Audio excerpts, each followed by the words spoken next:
ਇਹ ਇੱਕ ਬਿੱਲ ਜਿਹੜਾ ਆ ਅਪਰਾਧ ਜਗਤ ਨੂੰ ਬੜਾਵਾ ਦੇਣ ਵਾਲੀ ਗੱਲ ਆ। ਤੁਸੀਂ ਇਹ ਸੋਚੋ ਕਿ $950 ਦੀ ਚੋਰੀ ਨਹੀਂ ਗਈ ਇਹਨਾਂ ਵਾਸਤੇ।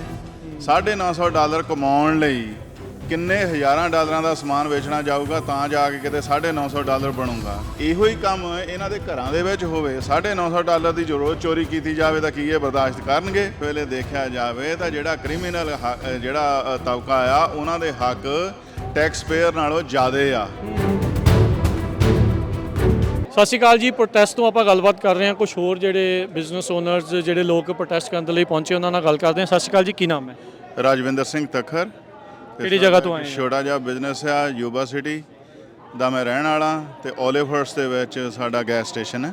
ਠੀਕ ਹੈ, ਤੁਸੀਂ ਇਸ ਬਿੱਲ ਦੇ ਪ੍ਰੋਟੈਸਟ ਕਰਨ ਦੇ ਲਈ ਆਏ ਆ, ਕੀ ਤੁਹਾਨੂੰ ਲੱਗਦਾ ਵੀ ਕਿਉਂ ਹਾਨੀਕਾਰਕ ਆ ਤੁਹਾਡੇ ਲਈ? ਹੁਣ ਚੱਕਰ ਇਹ ਆ ਕਿ ਇਹ ਇੱਕ ਬਿੱਲ ਜਿਹੜਾ ਆ ਅਪਰਾਧ ਜਗਤ ਨੂੰ ਬੜਾਵਾ ਦੇਣ ਵਾਲੀ ਗੱਲ ਆ।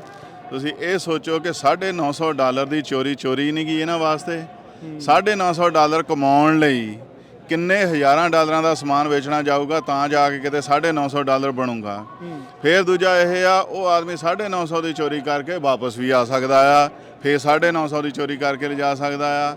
ਇਹੋ ਹੀ ਕੰਮ ਇਹਨਾਂ ਦੇ ਘਰਾਂ ਦੇ ਵਿੱਚ ਹੋਵੇ, $950 ਦੀ ਜੋ ਰੋਜ਼ ਚੋਰੀ ਕੀਤੀ ਜਾਵੇ ਤਾਂ ਕੀ ਇਹ ਬਰਦਾਸ਼ਤ ਕਰਨਗੇ?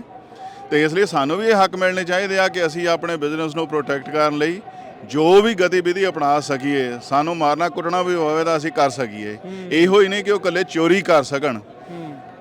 ਇਹ ਦੋਹਾਂ ਪਾਸੇ ਹੱਕ ਹੋਣਾ ਚਾਹੀਦਾ। ਤਾੜੀ ਇੱਕ ਹੱਥ ਨਾਲ ਵੱਜੇ, ਦੋਹਾਂ ਹੱਥਾਂ ਨਾਲ ਵੱਜਣੀ ਚਾਹੀਦੀ ਹੈ, ਨਾ ਕਿ ਇੱਕ ਹੱਥ ਨਾਲ। ਰੋਕਣਾ ਤੇ ਉਹਨਾਂ ਨੇ ਕ੍ਰਿਮੀਨਲਸ ਨੂੰ ਸੀਗਾ, ਪਰ ਰੋਕ ਕੇ ਤੁਹਾਨੂੰ ਰਹੇ ਵੀ ਤੁਸੀਂ ਉਹਨੂੰ ਰੋਕੋ ਨਾ। ਜਿਹੜਾ ਅਸਲ ਦੇ ਵਿੱਚ ਇਸ ਵੇਲੇ ਦੇਖਿਆ ਜਾਵੇ ਤਾਂ ਜਿਹੜਾ ਕ੍ਰਿਮੀਨਲ ਜਿਹੜਾ ਤਬਕਾ ਆ ਉਹਨਾਂ ਦੇ ਹੱਕ ਟੈਕਸ ਪੇਅਰ ਨਾਲੋਂ ਜ਼ਿਆਦੇ ਆ। ਟੈਕਸ ਪੇਅਰ ਕੋਲ ਹੱਕ ਹੈ ਹੀ ਨਹੀਂ ਕਿ ਉਹ ਆਪਣੇ ਆਪ ਨੂੰ ਬਚਾ ਸਕੇ। ਤੁਸੀਂ ਇੱਥੋਂ ਤੱਕ ਹੀ ਲਾ ਲਓ, ਤੁਹਾਡੇ ਘਰ 'ਚ ਕੋਈ ਚੋਰੀ ਕਰਨ ਆ ਜਾਂਦਾ, ਤੁਸੀਂ ਉਹਨੂੰ ਕੁੱਟ ਨਹੀਂ ਸਕਦੇ। ਜੇ ਉਹਦੇ ਕੋਲ ਕੋਈ ਹਥਿਆਰ ਆ ਤੁਸੀਂ ਫਿਰ ਉਹਦੀ ਛਾਤੀ 'ਚ ਗੋਲੀ ਮਾਰ ਸਕਦੇ ਆ। ਜੇ ਉਹ ਚੋਰੀ ਕਰਕੇ ਦੌੜ ਗਿਆ ਫਿਰ ਵੀ ਤੁਸੀਂ ਉਹਨੂੰ ਕੁਝ ਨਹੀਂ ਕਰ ਸਕਦੇ। ਇਹੋ ਹੀ ਸੇਮ ਹੀ 553 ਦੇ ਵਿੱਚ ਆ ਕਿ ਤੁਸੀਂ ਜੇ ਉਹ ਚੋਰੀ ਕਰਕੇ ਨੱਠਦਾ ਤਾਂ ਤੁਸੀਂ ਪਿੱਛੋਂ ਨਹੀਂ ਉਹ 'ਤੇ ਅਟੈਕ ਕਰ ਸਕਦੇ, ਮੋਹਰਿਓਂ ਕਰ ਸਕਦੇ ਆ। ਮੋਹਰਿਓਂ ਅਟੈਕ ਕਰਦੇ ਆ, $950 ਤੋਂ ਘੱਟ ਆ ਤਾਂ ਤੁਸੀਂ ਉਹਨੂੰ ਹੱਥ ਨਹੀਂ ਲਾ ਸਕਦੇ।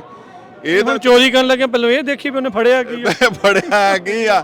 ਸਾਡੇ ਲਈ ਤਾਂ 10 ਸੈਂਟ ਦੀ ਚੋਰੀ ਜਾਂ $1 ਦੀ ਕੈਂਡੀ ਵੀ ਚੋਰੀ ਆ। ਚੋਰੀ ਤਾਂ ਚੋਰੀ ਹੁੰਦੀ, ਪਰ 950 ਤੱਕ ਤਾਂ ਚੋਰੀ ਰਹੀ ਨਹੀਂ। ਇਹਦਾ ਮਤਲਬ ਕ੍ਰਿਮੀਨਲ ਜਿਹੜਾ ਆ ਉਹ ਖੁੱਲਾ ਘੁੰਮੂਗਾ, ਅਵਾਰਾ ਘੁੰਮੂਗਾ, ਤਾਂ ਜਿਹੜਾ ਟੈਕਸ ਪੇਅਰ ਆ ਉਹ ਕੁਝ ਕਰ ਨਹੀਂ ਸਕਦਾ। ਉਹ ਡਰ ਕੇ ਰਹੂਗਾ। ਉਹ ਡਰ ਕੇ ਕੀ ਉਹਨੂੰ ਡਰਨਾ ਪਊਗਾ। ਕਿਉਂਕਿ ਜੇ ਤੁਸੀਂ ਰੋਕਣ ਦੀ ਕੋਸ਼ਿਸ਼ ਕਰਦੇ ਫਿਰ ਤੁਸੀਂ ਕ੍ਰਿਮੀਨਲ ਬਣ ਜਾਣਾ। ਯੈਸ ਸਰ, ਫਿਰ ਤੁਹਾਡੇ ਤੇ ਕੇਸ ਹੋਊਗਾ। ਇਹ ਨਹੀਂ ਵੀ ਉਹਦੇ ਤੇ ਕੇਸ ਹੋਊਗਾ ਵੀ ਉਹ ਕੀ ਕਰਨ ਆਇਆ ਸੀ। ਇਸ ਬਾਰੇ ਤਾਂ ਗਵਰਨਮੈਂਟ ਨੇ ਪੁੱਛਣਾ ਹੀ ਨਹੀਂ ਮਿਲਿਆ ਵੀ ਉਹ ਕਰਨ ਕੀ ਆਇਆ ਸੀ। ਇਹ ਜ਼ਰੂਰ ਕਹਿਣਗੇ ਵੀ ਤੁਸੀਂ ਉਹਨੂੰ ਮਾਰਿਆ, ਤੇ ਇਹ ਸਾਡੇ ਤੇ ਹੋ ਚੁੱਕਾ ਆ ਅੱਗੇ ਇੱਕ ਵਾਰੀ। ਕੀ ਇਨਸੀਡੈਂਟ ਸ਼ੇਅਰ ਕਰ ਸਕਦੇ ਆ? ਇਨਸੀਡੈਂਟ ਸ਼ੇਅਰ ਹੋਇਆ ਸੀਗਾ, ਮੁੰਡਾ ਚੋਰੀ ਕਰਕੇ ਦੌੜ ਗਿਆ ਤਾਂ ਉਹ ਸਾਡੇ ਉਸੇ ਵੇਲੇ ਹੀ ਮੈਂ ਉਹਨੂੰ ਕਿਹਾ, ਮੈਂ ਕਿਹਾ ਸਾਡੇ ਅੰਦਰ ਨਾ ਵੜੀ। ਤਾਂ ਉਹ ਅੱਧੇ ਘੰਟੇ ਬਾਅਦ ਉਹ ਸਾਡੇ ਯਾਰਡ ਦੇ ਵਿੱਚ ਬੈਠਾ, ਉੱਥੇ ਪਾਰਕਿੰਗ ਲਾਟ ਦੇ ਵਿੱਚ। ਮੇਰਾ ਭਤੀਜਾ, ਮੈਂ ਉਹਨੂੰ ਕਿਹਾ, ਮੈਂ ਕਿਹਾ ਇਹਨੂੰ ਕਹੀਂ ਕੁਛ ਨਾ, ਵੀ ਉਹਨੂੰ ਕਿਹਾ ਵੀ ਅੰਦਰ ਆ ਜਾ, ਸਾਡੇ ਪੈਸੇ ਪੇ ਕਰ ਜਾ ਜਾਂ ਸਮਾਨ ਦੇ ਵਾਪਸ। ਉਹ ਸਗੋਂ ਉਹਦੇ ਤੇ ਅਟੈਕ ਕਰ ਦਿੱਤਾ ਉਹਨੇ। ਮੈਂ ਜਦੋਂ ਇਹ ਬਾਅਦ ਦੇ ਵਿੱਚ ਉਹਨੂੰ ਪ੍ਰੋਟੈਕਟ ਕਰਨ ਗਿਆ ਦੌੜ ਕੇ, ਤਾਂ ਮੈਂ ਹੁਣ ਉਹਦੇ 4 ਲਾਤੀਆਂ ਤਾਂ ਕੇਸ ਸਾਡੇ ਸਿਰ ਹੋ ਗਿਆ। ਤੁਸੀਂ 2 ਜਣੇ ਰਲ ਕੇ ਇੱਕ ਨੂੰ ਕੁੱਟਿਆ। ਵਾਓ, ਵੀ ਤੁਸੀਂ ਆਪਣੀ ਸੇਫਟੀ ਨਹੀਂ ਕਰ ਸਕਦੇ। $16,000 ਸਾਡਾ ਕੇਸ ਤੇ ਲੱਗਾ, ਪਲੱਸ ਜਿਹੜੀ ਉਹ ਸਿਰ ਦੇ ਵਿੱਚ ਉਹ ਜਿਹੜੀਆਂ ਧਾਰਾ ਸੀਗੀਆਂ ਇੱਥੋਂ ਤੱਕ ਸੀਗੀਆਂ ਕਿ ਡਿਪੋਰਟ ਵੀ ਹੋ ਸਕਦਾ ਸੀ ਸਿਟੀਜ਼ਨਸ਼ਿਪ ਕੈਂਸਲ ਹੋ ਕੇ।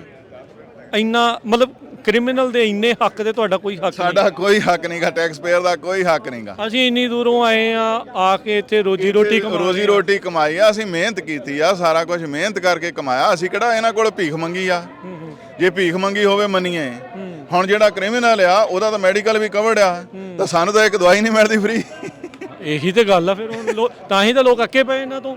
ਕੀ ਕਹਿਣਾ ਚਾਹੁੰਦੇ ਇਹਨਾਂ ਪੋਲੀਟੀਸ਼ੀਅਨਾਂ ਨੂੰ? ਇਹ ਚਾਹੀਦਾ ਕਿ ਇਹ ਸੋਚਣ ਕਿ ਅਸੀਂ ਟੈਕਸ ਪੇਅਰ ਨੂੰ ਕਿੱਦਾਂ ਪ੍ਰੋਟੈਕਟ ਕਰਨਾ, ਨਾ ਕਿ ਕ੍ਰਾਈਮ ਨੂੰ ਵਧਾਉਣਾ ਆ।